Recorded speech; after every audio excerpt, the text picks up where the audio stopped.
right, so we'll get started with fetal transition, where in utero, the circulation for maintaining the fetus is different than the circulation for adult circulation. So I'll go through, explain it, and then I'm going to have each one of you explain it back to me, because it's like there's a lot of main concepts that have to be understood to understand some of the neonatal diseases that occur. This is a really great picture showing the amniotic fluid surrounding the fetus in utero. And then you can see the umbilical cord. You can see the development of the different structures of the body.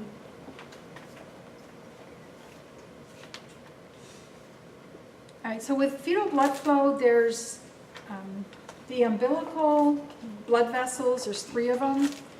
There's 2 arteries and 1 vein that carry blood to and from the placenta. So remember, the function of the placenta is where mom's circulation meets fetal circulation, and there's exchange of oxygen, carbon dioxide, nutrients, waste. The ductus venosus needs a picture. And it doesn't show it on here. It does. All right, so when blood is coming back, it's already picked up oxygen from the placenta, and now it's flowing back to the right side of the heart. And when it does, it's going to bypass the liver, because the blood has already been filtered by the mom's blood. So there's really no reason for the liver to have to filter the blood when it's returning back to the heart. So there will be a bypassing the liver. And that bypass is called the ductus venosus.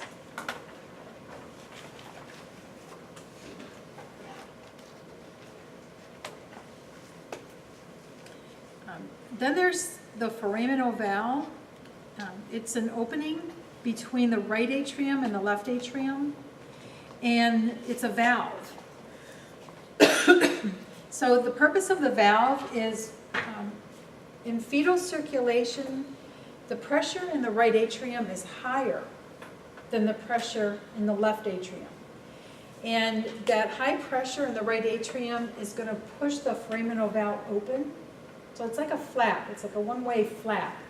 High pressure will push it open. And when that flap is pushed open, blood that is in the right atrium will flow over to the left atrium.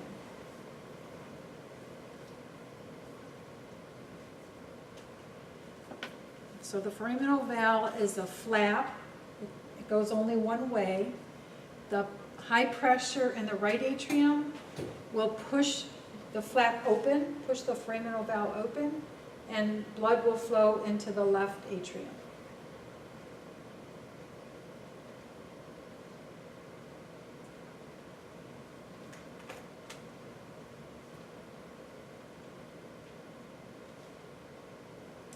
All right, so when the blood is going from the right atrium to the left atrium, that means it doesn't have to go into the right ventricle.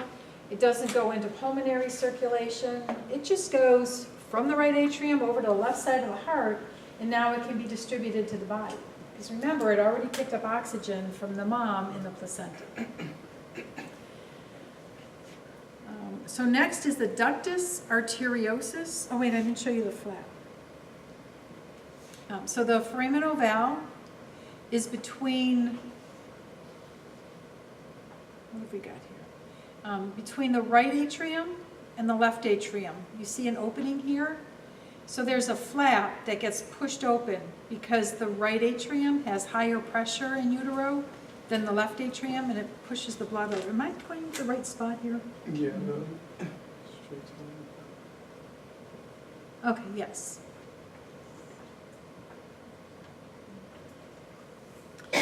Next is the ductus arteriosus. This shunts blood from the pulmonary artery to the aorta. So blood is going to enter the pulmonary artery because any blood that comes from the right ventricle, it goes into the pulmonary artery, right, to go to the lungs and pick up oxygen. All right, so when the blood goes from the right ventricle into the pulmonary artery to go to the lungs. Can't really get to the lungs because the circulation is pretty constricted going to the lungs. Plus it hasn't developed very much in the beginning. So the blood, instead of going to the lungs, will cross over to the aorta. So there's a shunt between the pulmonary artery and the aorta, and it's called the ductus arteriosus. The blood flow will bypass the lungs. Now we'll find it in the picture.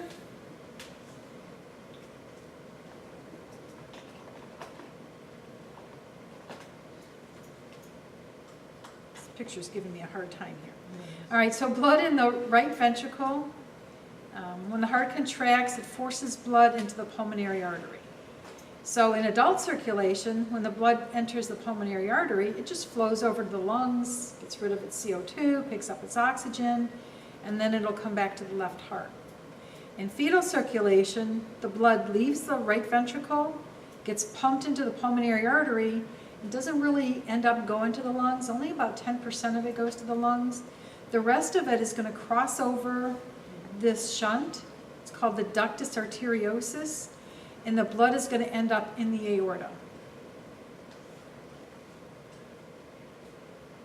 So the blood is shunted from the pulmonary artery directly into the aorta. It bypasses the lungs because it's already got oxygen.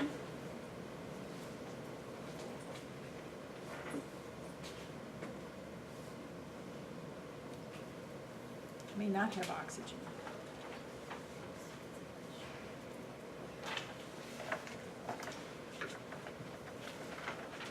All right, so having this circulation, it says name the parts of the fetus that receive the most oxygenated blood.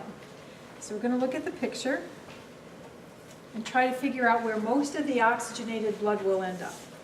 So we know the best oxygenated blood is going to come from the placenta and enter into the right atrium. So it has two pathways.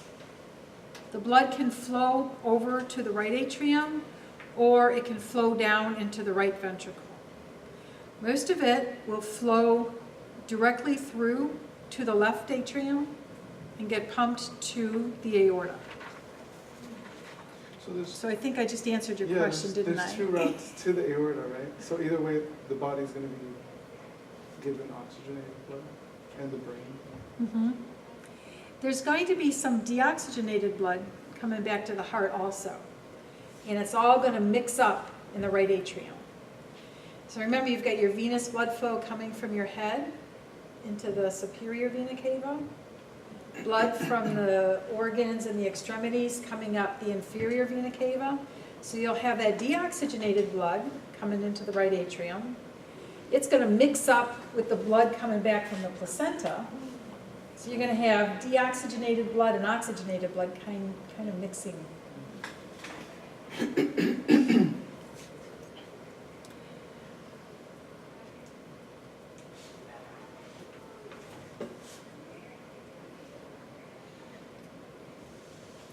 So the parts of the fetus that receive the blood with the least amount of oxygen is supposed to be what ends up in the left ventricle.